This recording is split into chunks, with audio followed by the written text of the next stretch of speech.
রয়েস নামের একটি ছেলে, যে মাত্র 9 বছর বয়সে নিজের বাবাকে হারায়। বাবার মৃত্যুর পর রয়েস আর তার মা নানান জায়গায় গিয়ে বাসা বাড়িতে কাজ করতেন। ছোট্ট রয়েসের ভেতরে তখন থেকেই টাকার জন্য এক অন্যরকম ক্ষুধা ছিল।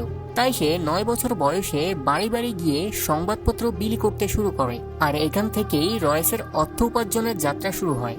বয়স বাড়ার সঙ্গে সঙ্গে রয়েস নতুন নতুন কাজে হাত দিতে থাকে, যেমন মেকানিক্সের কাজ করা, মেকানিক শিখে কিছু যন্ত্রাংশ তৈরি করা, নতুন নতুন কাজ শেখা। কারণ তার ভেতরে সবসময় একটা আওয়াজ ছিল, যেটা হলো আমাকে পৃথিবীর সব থেকে সফল আর ধনী মানুষ হতে হবে। এভাবেই বছর কেটে যায়। সে বড় হতে থাকে, নতুন নতুন কাজ শিখতে থাকে।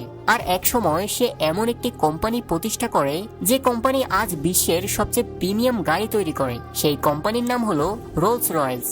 আর এটি তৈরি করেছিলেন এই 9 বছরের ছেলেটি, যে একসময় পত্রিকা বিক্রি করত। কয়েক বছর পর রোলস রয়েসের প্রতিষ্ঠাতা রয়েসের একটি সাক্ষাৎকার নেওয়া হয়। তাকে জিজ্ঞেস করা হয়, আপনি এত প্রিমিয়াম গাড়ি কিভাবে তৈরি করলেন আর এত টাকা কিভাবে উপার্জন করলেন, এটার পিছনের সিক্রেট কি? জবাবে রয়েস বললেন, সায়েন্স বিহাইন্ড দ্য মানি, মানে কিছু গোপন নিয়ম আছে যা প্রতিটি ধনী মানুষ জানে, কিন্তু খোলাখুলি ভাবে কাউকে বলে না। এমন কিছু সিক্রেট নিয়ম যার মাধ্যমে যে কেউ মাত্র 30 দিনের মধ্যে প্রচুর টাকা উপার্জন করতে পারে এবং নিজের জীবনে সফল হতে পারে। এই ভিডিও বানানোর আগে আমি অনেক সফল ব্যবসায়ীর সঙ্গে কথা বলেছি। এই ভিডিও বানানোর আগে আমি এমন সব মানুষের সাথে কথা বলেছি যারা অনেক ভালো ভালো বই লিখেছে টাকার উপরে। আর এই ভিডিও বানানোর আগে আমি অনেকগুলো বইও পড়েছি যেগুলো টাকা নিয়ে লেখা, যেমন রিচ ড্যাড পুর ড্যাড, সাইকোলজি অফ মানি। এত কিছু স্টাডি করার পর আমি কিছু সিক্রেট নিয়ম জানতে পারি যেগুলো কেউ তোমাকে বলবে না। আজ আমি তোমাকে শুধু ওইসব প্রিন্সিপল বলবো না, তার সাথে আমি তোমাকে এমন 5টি বিজনেস আইডিয়া দিব যার মাধ্যমে তুমি সামনে 30 দিনের মধ্যে টাকা কামানো শুরু করবে। তো চলো শুরু করা যাক। সবার আগে জেনে নেওয়া যাক প্রিন্সিপল নাম্বার 1, রুল নাম্বার 1, যেটা হলো ল অফ ম্যানিফেস্টেশন। এই ল সম্পর্কে কোনো একজন ব্যক্তি নয়, বরং সবাই বলেছে, যেমন মার্ক জাকারবার্গ, এলন মাস্ক, যতজন ধনী মানুষ আছে সবাই বলে ল অফ ম্যানিফেস্টেশন কাজ করে। এখন প্রশ্ন হলো, এটা কি? এই যে শব্দ ম্যানিফেস্টেশন, এর আসল অর্থ হলো, মনে করো তুমি কিছু একটা কল্পনা করেছো আর সেটার উপর কাজ করা শুরু করেছো, সেটার উপর লেখা শুরু করেছো আর সেটা সত্যি সত্যি হয়ে গেল। যেমন ইমাজিন করো তোমাকে 1 বছর পর বাংলাদেশের বাইরে ঘুরতে যেতে হবে। যখন সেটা সত্যি হয়ে যাবে তখন আমরা বলবো তোমার ওই জিনিসটা ম্যানিফেস্টেশন, মানে রিয়েল হয়ে গেছে। এটা নিয়ে সব ধনী ব্যক্তিরা কথা বলে তাদের বইয়ে, পডকাস্টে। যখন আমি গভীরভাবে রিসার্চ করি তখন আমি জানতে পারি এটি সত্যি কাজ করে। এখন তুমি যেটা করবে, তোমার লক্ষ্য একটি কাগজে লিখবে। এখন এই কাগজ কলম নিয়ে আসো আর ভাবো সামনের 5 বছরে তোমাকে কত টাকা কামাতে হবে। সবার আগে নিজের লক্ষ্য লিখো, ভিডিও পজ করে লেখা শুরু করো। এর সাথে তুমি এখন কমেন্টও লিখতে পারো, কারণ যখন তুমি কমেন্ট করো তখন তোমার মনে থাকে যে আমি ওইখানে লিখেছিলাম। এখন তুমি এটা লেখার পর তোমার অবচেতন মনে এটা বসে যাবে যে সামনের 5 বছরে আমাকে এই লক্ষ্যকে পূরণ করতে হবে। আর যখন এটা ব্রেনে ফিট হয়ে যাবে তখন তুমি পরিশ্রম করা শুরু করবে। সুতরাং সবার প্রথমে তোমাকে এই ল পারফর্ম করতে হবে। এখন যাওয়া যাক আমাদের দ্বিতীয় ল, যেটা হলো ল অফ লার্জ নাম্বার। যদি তুমি যে কোনো ব্যক্তিকে জিজ্ঞেস করো যে অনেক টাকা কামিয়েছে, সে বলবে সবসময় বড় চিন্তা করো, লক্ষ্য সবসময় বড় রাখো। এটার পিছনের গবেষণা আমি তোমাকে বলছি। গবেষণাটি করা হয় টপার স্টুডেন্টদের উপর। ওই টপার স্টুডেন্টদের জিজ্ঞেস করা হলো, সবসময় তোমরা 98, 99 কিভাবে নিয়ে আসো? সকল টপার বলেছে, যখন আমরা পরীক্ষা দিতে যাই তখন আমরা এটা ভেবে যাই যে কিভাবে আমরা পাশ করব, কিভাবে আমরা 33 নম্বর পেয়ে এই যাত্রায় বেঁচে যাব। যখন একজন এভারেজ স্টুডেন্টকে জিজ্ঞেস করা হলো তখন জানা গেল সে বলেছে যদি 80 নাম্বার, 90 নাম্বার আসে এটাই অনেক। যে কারণে যখন তার রেজাল্ট আসে তখন অ্যারাউন্ড 60-70 নাম্বার আসে। মানে যখন তুমি স্বপ্ন দেখবে বড় দেখো, যদি তুমি পরীক্ষা দাও তাহলে ভাবো 100 নাম্বার আনতে হবে। সেম ভাবে টাকা কামানোর ক্ষেত্রে বড় লক্ষ্য নির্ধারণ করো। আর এখন আমি তোমাদের যে ল সম্পর্কে বলবো সেটা খুব গুরুত্বপূর্ণ ল, যা হলো ল অফ কম্পাউন্ডিং। এই ল সকল বইয়ে তুমি দেখতে পাবে। এই ল আমি সহজভাবে তোমাকে বুঝিয়ে দিচ্ছি। ধরো তুমি প্রতিদিন 30 মিনিট অপচয় করো, যেমন গেম খেলে। এখন একটু হিসাব করা যাক, যদি তুমি প্রতিদিন 30 মিনিট গেম খেলো 365 দিন, মানে 1 বছরে যদি তুমি প্রতিদিন এভাবে গেম খেলো তাহলে তুমি তোমার 10,950 মিনিট অপচয় করবে। যদি ঘন্টায় হিসাব করি তাহলে হবে 182 ঘন্টা, মানে দিনে হিসাব করলে সেটা হবে 7.6 দিন। মানে তুমি প্রতিদিন 30 মিনিট অপচয় করছো, যেটা তোমার গায়ে লাগছে না। আরে আধা ঘন্টায় কি এমন হবে? কিন্তু যখন হিসাব করা হলো তখন দেখা গেল 1 বছরে তুমি তোমার 7.5 দিন অপচয় করে ফেলেছো। আর এটাই হলো law of compounding. Law of compounding এর মতে সবসময় ছোট থেকে শুরু হয়ে আস্তে আস্তে বড়র দিকে যায়। যেমন 30 মিনিট অপচয় করে কত বেশি হয়ে গেছে। সেম ভাবে যখন তুমি টাকা কামাবে তার থেকে অল্প কিছু টাকা সবসময় ইনভেস্ট করবে, আর সবসময় কম বয়স থেকে টাকা কামানো শুরু করবে। আজকাল যেটা হয়, স্কুলে যাও, কলেজে যাও, এটা করো, ওইটা করো, কিন্তু আমার মতে এবং অনেক ফাইন্যান্সিয়াল অ্যাডভাইজারের মতে যদি তুমি এখনো স্কুলে পড়ো বা টিনেজার হও, তোমার বয়স যদি 20-25 হয়, টাকা কামানো আজ থেকে শুরু করো, আর সেই সাথে ইনভেস্ট করো। তো এগুলো ছিল আমাদের 3টি গুরুত্বপূর্ণ ল যেটা সকল ধনী ব্যক্তিরা বলেছে। এখন আমরা কথা বলবো 5টি বিজনেস আইডিয়া নিয়ে যেগুলোর মাধ্যমে তুমি অনেক তাড়াতাড়ি টাকা কামাতে পারবে।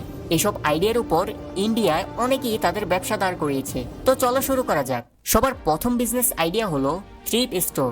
থ্রিফ্ট স্টোর কি বুঝিয়ে বলছি। ইমাজিন করো তোমার কোনো পুরনো কাপড় আছে। যেমন অনেক লোক আছে একসাথে অনেক কাপড় কিনে ফেলে। এখন তুমি 1 বছর সেটা ব্যবহার করেছো, এখন আর ব্যবহার করতে ইচ্ছে করছে না, অথবা এখন আর ফিট হয় না। এখন ভাবো ওই কাপড় যদি তুমি বিক্রি করতে যাও আর সেটার বিনিময়ে যদি টাকা পাও, তাহলে কেমন হয়? তোমার মনে হতে পারে আরে এটাও কি সম্ভব? আজকের দিনে এটাও সম্ভব। এমন অনেক ওয়েবসাইট আছে যেখানে তুমি তোমার পুরনো কাপড় বেচতে পারো। যেমন একটি ওয়েবসাইট হচ্ছে রিলাভ, নিচে লিংক দিয়ে দেবো, সেখানে গিয়ে তুমি তোমার পুরনো কাপড় বেচতে পারো। আর যদি তুমি বাংলাদেশ থেকে দেখে থাকো তাহলে ফেসবুকে বিভিন্ন গ্রুপ রয়েছে, সেখানেও এরকম পুরনো জামা কাপড় সেল হয়। তুমি চাইলে সেখানে ট্রাই করতে পারো। এখন তোমাকে থ্রিফ্ট স্টোরে নিজের একটি বিজনেস বানাতে হবে। বিজনেস কিভাবে বানাবো? ফেসবুক, ইউটিউব, ইনস্টাগ্রাম, টিকটক মানে সোশ্যাল মিডিয়ার মাধ্যমেও তুমি বানাতে পারো। তোমাকে সোশ্যাল মিডিয়ায় একটি অ্যাকাউন্ট বানাতে হবে, আর তোমার যত বন্ধু পরিচিত মানুষ আছে তাদের কাছ থেকে পুরোনো কাপড় জোগাড় করতে হবে যেগুলো ভালো কন্ডিশন আছে। এরপর মানুষকে রিচ আউট করতে হবে। এটা ছিল আমাদের প্রথম বিজনেস আইডিয়া। এখন যাওয়া যাক আমাদের দ্বিতীয় বিজনেস আইডিয়ার দিকে, যেটা হলো ওয়েবসাইট বিজনেস। আজকের দিনে ওয়েবসাইট সবার প্রয়োজন। এখন ওয়েবসাইট বানাবে কে? তুমি বানাবে। কিন্তু ভাইয়া আমরা তো কোডিং পারি না, আমরা কিভাবে ওয়েবসাইট বানাবো? আজ আমি এমন একটি পদ্ধতি বলবো যার সাহায্যে তুমি কোডিং ছাড়াই কম সময়ে ওয়েবসাইট বানাতে পারবে। এরকম একটি প্ল্যাটফর্ম হলো wix.com।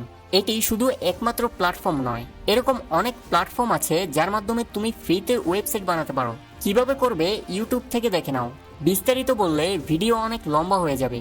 ধরো তোমাকে তোমার স্কুলের জন্য ওয়েবসাইট বানাতে হবে, কলেজের জন্য বানাতে হবে, অথবা তোমার পাশের আঙ্কেলের জন্য বানাতে হবে। তো তোমাকে তার শপের টাইপ দিতে হবে। ধরো আমি এডুকেশনাল ওয়েবসাইট বানাবো, সুতরাং আমি এডুকেশন ক্যাটাগরি দিব। এখন অনেকগুলো টেমপ্লেট জেনারেট হবে যেগুলো এডুকেশন ক্যাটাগরির অনুযায়ী হবে। অনেক ধরনের অপশন শো করবে, যেটা পছন্দ হবে ওই ধরনের ওয়েবসাইট মাত্র 5 মিনিটে কোডিং ছাড়াই বানাতে পারবে। এখন যাওয়া যাক তৃতীয় বিজনেস আইডিয়া, যেটা আজকের দিনে অনেক ভাইরাল। সেটা হলো ড্রপ শিপিং। ধরো তুমি স্কুলে পড়ো আর তোমার বন্ধু রাহুল সুন্দর একটি পেন্সিল বক্স কিনতে চায়। তুমি জানো অনলাইনে একটি দোকানে খুব সুন্দর পেন্সিল বক্স মাত্র 50 টাকায় বিক্রি হচ্ছে। তুমি রাহুলকে বললে যে তোমার কাছে দারুণ একটি পেন্সিল বক্স আছে, দাম 80 টাকা। রাহুল রাজি হয়ে তোমাকে টাকা দিল। এরপর তুমি সেই অনলাইন দোকান থেকে 50 টাকায় অর্ডার করলে, আর দোকানটি সরাসরি রাহুলের বাড়িতে পেন্সিল বক্সটি পাঠিয়ে দিল। এভাবে তুমি কোনো পণ্য নিজের কাছে না রেখেই 30 টাকা লাভ করলে। এখানে তোমার কোনো ইউজ নেই। তোমার কাছে কি পেন্সিল ছিল? না, তুমি শুধু বিক্রেতা আর রাহুলকে কানেক্ট করে দিয়েছো। আর এটাই হলো ড্রপ শিপিং। ড্রপ শিপিং এর কিছু স্টেপ আছে।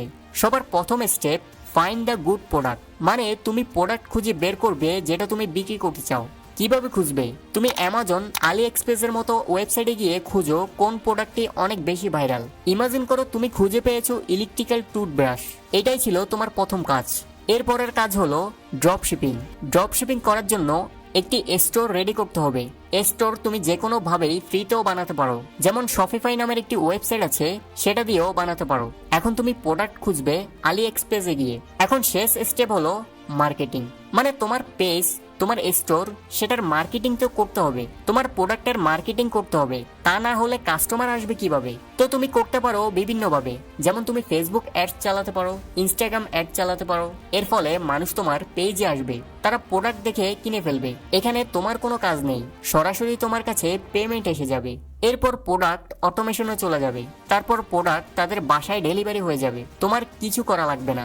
আর এর উপর বিস্তারিত কিছু ভিডিও আমি ডেসক্রিপশনে দিয়ে দেব, গিয়ে দেখে আসতে পারো। তো এটা ছিল তৃতীয় নম্বর বিজনেস, যার মাধ্যমে মানুষ কোটি টাকা কামাচ্ছে।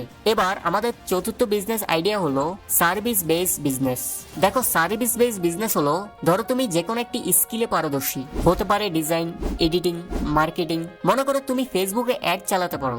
এখন তুমি তোমার আশেপাশে বিভিন্ন শপ, রেস্টুরেন্টে গিয়ে তাদের বলতে পারো যে তুমি তাদের বিজনেস গ্রো করতে পারবে ফেসবুকের মাধ্যমে। এভাবে তুমি দেশি বিদেশি ক্লায়েন্ট খুঁজে তাদের তোমার সার্ভিসের মাধ্যমে টাকা আয় করবে। যখন ক্লায়েন্টের পরিমাণ বেড়ে যাবে তখন তুমি একটা টিম নিয়ে কাজটি করতে পারো, আর এভাবেই তোমার একটি বিজনেস দাঁড়িয়ে গেল।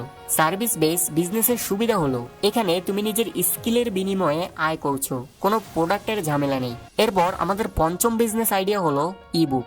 এমন অনেক মানুষ আছে যারা বই লিখতে ভালোবাসে। তুমিও যদি তাদের মধ্যে একজন হও, তাহলে আজ আমি তোমাকে একটি বিজনেস আইডিয়া দেব, যার মাধ্যমে তুমি বইয়ের দুনিয়ায় যেতে পারবে আর তোমার বই সেল করতে পারবে। এখন ইবুক লেখার কতগুলো নিয়ম আছে, কতগুলো স্টেপ আছে, মনোযোগ দিয়ে দেখো। এর মধ্যে প্রথম স্টেপ হলো ফাইন্ড দ্য বেস্ট টপিক। তুমি যে বই লিখবে কিসের উপর লিখবে সেটার জন্য একটা নির্দিষ্ট টপিক দরকার, যেমন স্টোরি, ফিকশন। তোমাকে স্টোরি টাইপ করতে হবে অথবা অন্য কাউকে দিয়ে টাইপ করাতে পারো। মনে রাখবে তুমি যাই টাইপ করো সেটা যেন নির্ভুল হয়। এর পরের স্টেপ হলো অ্যামাজন কেডিপি, মানে এটা হলো একটা প্ল্যাটফর্ম যেখানে গিয়ে তুমি তোমার ইবুক পাবলিশ করতে পারো। যখনই তুমি তোমার ইবুক পাবলিশ করবে সেটার কস্টিং নির্ধারণ করতে পারো। মনে রাখবে যদি তুমি নতুন পাবলিশার হও তাহলে কস্টিং কম রাখবে, 99 টাকা, 100 টাকা এরকম রাখতে পারো।